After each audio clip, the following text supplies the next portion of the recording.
مش يمكن خير. كل اللي احتاجته في شدة واتأخر عنك ولا جاش كان في أساسه شخص عويل. كل اللي أمنت وجوده وسابك، كل اللي يشوفك عادي وكنت تشوفه من أحبابك، ده ما كانش أصيل.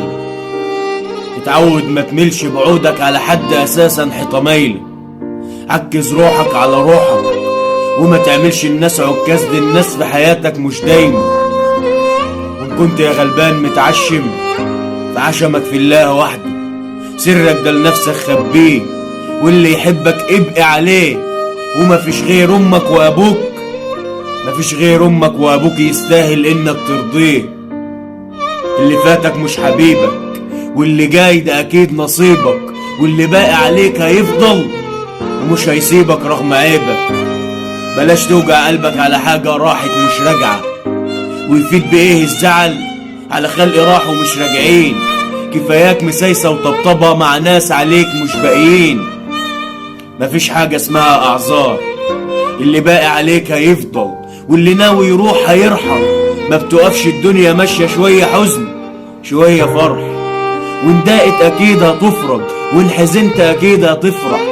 ما ربك اكيد بيراضي، وبعد رضاه تنسى حتى معنى جرح. مفيش حاجة راحت منك وكان ليك فيها نصيب. دوارة هي الدنيا ما بين لقا وفراق، سنة الحياة يروح غالي ويجي حبيب. خسارة الوقت اللي بيضيع منك مع ناس في الأصل بيعاك. اعرف في وقت شدتك من سابك ومن سندك وباقي معاك. وهي آخرة عشمنا في ناس ما عرفوش حتى معنى العشرة.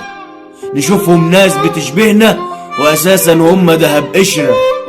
ما عشنا بنعمل حساب للعشرة ونبقى على العيش وما عجبناش.